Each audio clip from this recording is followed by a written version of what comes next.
टिकली बैठ जाए। अब देखो कक्षा 5 विषय हिंदी पाठ 7 बालक का स्वप्न। स्वप्न का मतलब सपना। किसी सेठ के यहाँ पर एक लड़का नौकरी क्या करता था? लड़का इसके यहाँ पे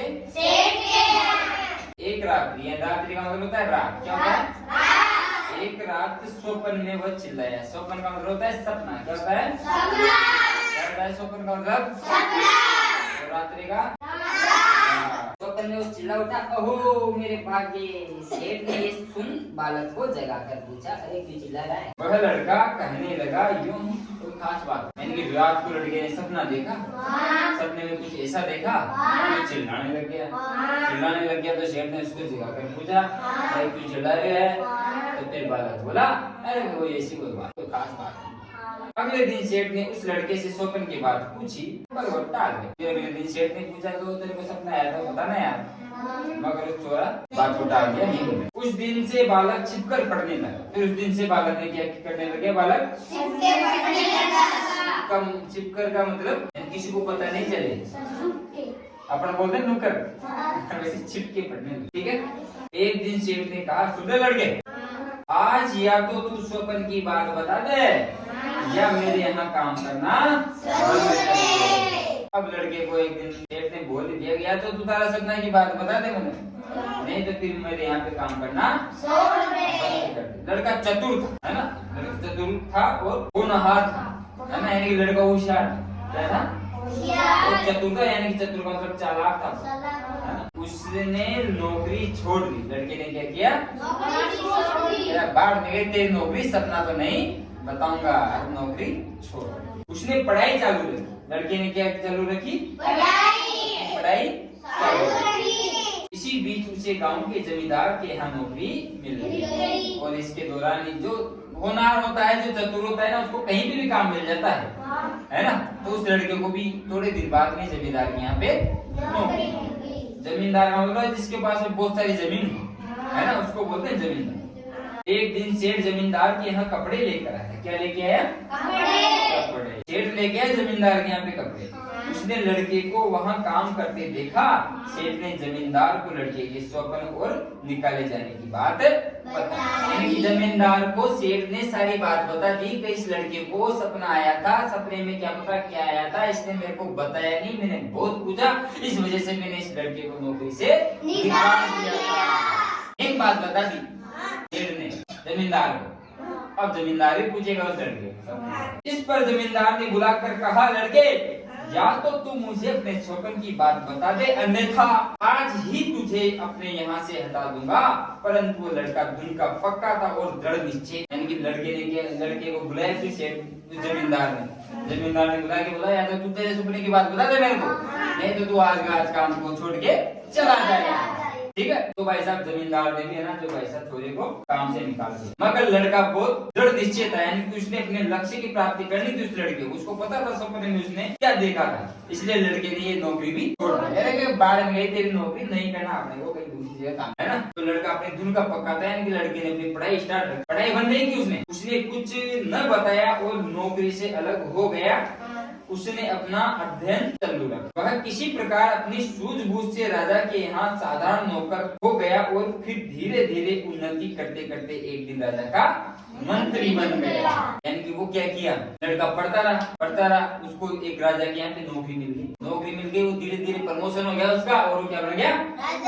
मंत्री बन गया। राजा बन गया, मंत्री बन गया। वो क्या बन गया? मंत्री। अकस्मात एक दिन वही जागीरदार जमींदार राजा के यहाँ आया, ने उसे पहचान लिया और राजा से सारी बात सुनाई। राजा ने मंत्री को बुलाकर पूछा, मंत्री जी आपने बहुत दिनों पहले सेठ के यहाँ स्वप्न देखा था, आप या तो वह स्वप्न हमें बताइए या फिर दंड के लिए तैयार हो जाइए। यानी कि वो जमींदार आ गया राजा के यहाँ पे देख के उस लड़के को पहचान गया कि लड़का थोड़ा वो स्वप्न वाला है। तो जमींदार ने पूरी बात बता दी राजा को, साहब जैसे स्वप्न देखा था और इसने आज दिन तक उस सपने के बारे में हमें नहीं बताया। तो जब राजा ने उसको बुलाया कि मंत्री जी आप सपने की बात हमें बता दो, नहीं तो फिर दंड के लिए तैयार हो जाओ।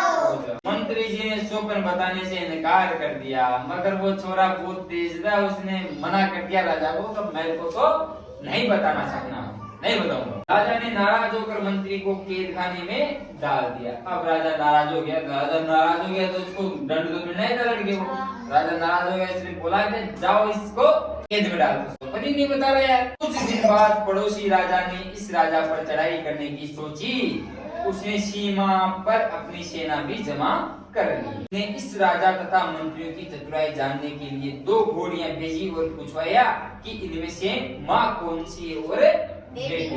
अब थोड़े दिनों बाद में क्या हुआ, जो राजा था ना उसके चारों तरफ कोई दूसरा राजा अपनी सेनाएं लेके आ गया, मगर वो राजा थोड़ा तेज था।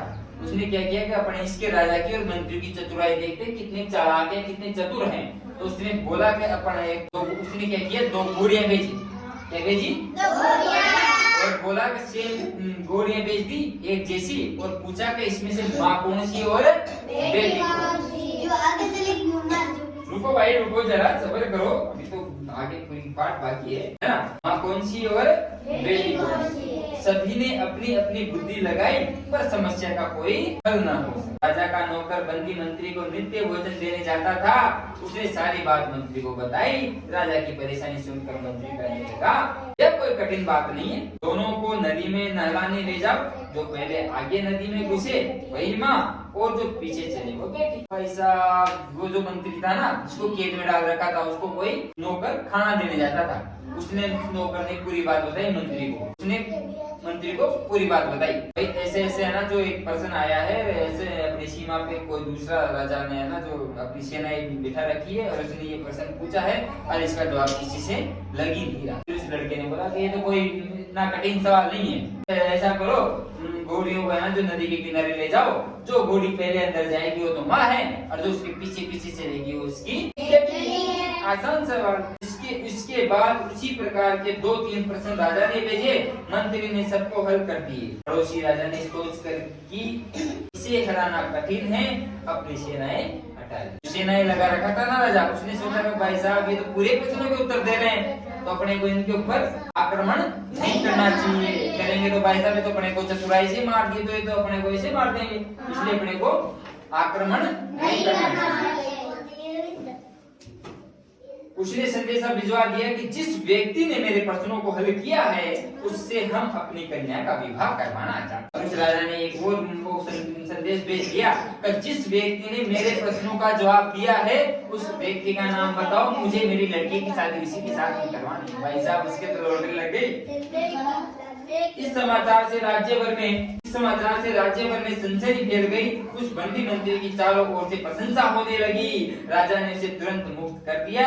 उसके बाद पड़ोसी राजा ने उसकी कन्या का विवाह उससे कर दिया। यानी कि फिर राजा ने उस मंत्री के बारे में बता दिया, भाई ये हमारा बंदी मंत्री, इसी ने जवाब दिए थे। फिर भाई साहब उस राजा ने ना जो इसका अपनी लड़की की शादी इसके साथ में करवा दी। चोरा कर भाई साहब सब नाम है, वह लड़की है ये। राजा ने मंत्री को अपना आधा राज्य में दे दिया। इसके बाद राजा ने उसे बहुत सी चल और अचल संपत्ति दे दी। यानी कि राजा उस मंत्री के पास तो भाई साहब लड़की भी आ गई और शादी भी हो गई उसकी, और उसके पास में चल अचल संपत्ति भी आ गई बहुत सारी। यानी कि तो बहुत अमीर हो गया, राजा हो गया, वो खुद भी राजा हो गया। राजा की लड़की शादी हो गई तो भाई राजा हो ही गया वो तो। कुछ दिनों बाद एक दिन प्रातःकाल इस मंत्री राजा ने दोनों राजाओं, जमींदारों तथा सेठ सभी को अपने यहाँ पर आमंत्रित किया। फिर इस मंत्री राजा ने, जो ये लड़का राजा बना था ना, इसने क्या किया, थोड़े दिनों बाद में सबको बुलाया। जमींदार को भी बुलाया, सेठ को भी बुलाया, राजा को बुलाया, सबको बुलाया। आमंत्रण दिया उनको, भाई तुम हमारे यहाँ पे खाना खाने आओ, भोजन रोटी बाटी खाना। जब वे सब यहाँ उपस्थित हुए तो उस समय यह मंत्री राजा पलंग पर महल के विशाल और सुसज्जित कक्ष में बैठे हुए थे। उसकी पत्नी उसके पास में बैठी हुई थी। उसके अतिरिक्त अन्य कई नौकर इसकी सेवा में जुटे हुए थे। चारों ओर व्यक्ति से भी उसके आसपास बैठे हुए, चारों व्यक्ति भी उसके आसपास बैठे हुए। यानी कि वो आए ना तब वो राजा कैसे बैठा, वो आराम से महल में पलंग के ऊपर बैठा हुआ था। वो उसकी पत्नी साथ में बैठी हुई थी, नौकर चाकर काम कर रहे थे। यानी उस लड़के को तो भाई साहब मौज हो गई। वो चारों भी आके उसके पास में आके बैठ गए। तब उस मंत्री राजा ने कहा यही दृश्य जो आप लोग इस समय यहाँ देख रहे हैं मैंने स्वप्न में देखा था और तभी मैं स्वप्न में चिल्लाया था, अहो मेरा ऐसा भाग्य, मैंने तब यह बात आप लोगों को बता दी होती तो आज आप में से कोई भी इसे पूरा न होने देता। हो सकता था कि ईर्ष्या, लोभ और अपमान के वशीभूत आप मुझे मौत के घाट भी उतार देते। सच है, अपने मस्तिष्क में जो विचार आए उसकी व्यर्थ चर्चा न करते हुए योजनाबद्ध तरीके से पूर्ण करने में जुट जाना चाहिए। कर्म, कठोरता, लग्न और निष्ठा से भी कोई व्यक्ति महान बन सकता है। यानी कि उस लड़के ने उनको बताया कि मैंने ये सपना देखा था सर, अगर मैं तुम लोगों को ये सपना बता देता मेरा तो तुम लोग ईर्ष्या, ग्लानि, द्वेष भाव के कारण मुझे मार भी सकते थे, मुझे ये यहाँ तक मेरे को पहुँचने नहीं देते। इसलिए अपने मस्तिष्क में जो भी विचार आए अपने जीवन से संबंधित वो किसी को नहीं बताना चाहिए और अपने आप चुपचाप उसके अकॉर्डिंग अपने को कर्म करना चाहिए, यानी कि काम करना चाहिए। और जब तक अपने को अपने लक्ष्य की प्राप्ति नहीं हो जाए तब तक अपने को दृढ़ निश्चय होकर अपने काम की ओर बढ़ते रहना चाहिए। और जब वो प्राप्त हो जाए तभी अपने को लोगों को बताना चाहिए कि मैंने ये सोचा था और ये काम मेरा हो गया। यानी कि काम नहीं हो उससे पहले अपने को डींग हाँकनी नहीं चाहिए, कब मेरे को ये करना है, वो करना है, वो करना है, वो करना है। नहीं होगा तो लोग अपने को जीने देंगे क्या? तू तो बोलता था ना तो ये करेगा, वो करेगा, ले कर रखना तो नहीं लगा तू ये करे। अपने को लोग क्या पता क्या क्या बोलेंगे। और अगर अपन चुपचाप काम करते रहेंगे, निरंतर अपने काम में लगे रहेंगे तो अपने को जिस दिन प्राप्त होगा ना लक्ष्य, तो जिस दिन लोग क्या बोलेंगे, यार मेरे को पता था तू ये काम करने योग्य था, मेरे को पता था तू ये बनता है ना। तो इस प्रकार से उस लड़के ने ना जो भाई साहब किसी को अपने स्वप्न की बात नहीं बताई, कैसी भी परिस्थिति आई वो एकदम अडिग रहा, किसी को बताया नहीं। नौकरी के तो जाने दे, मेरे को तो भाई पढ़ाई करनी है, अपने को तो आगे बढ़ना है। इस प्रकार से अपने को भी आगे बढ़ने के लिए, अपने लक्ष्य की प्राप्ति करने के लिए पढ़ते रहना चाहिए निस्वार्थ। ठीक है, लाइक करें, शेयर करें, सब्सक्राइब करें।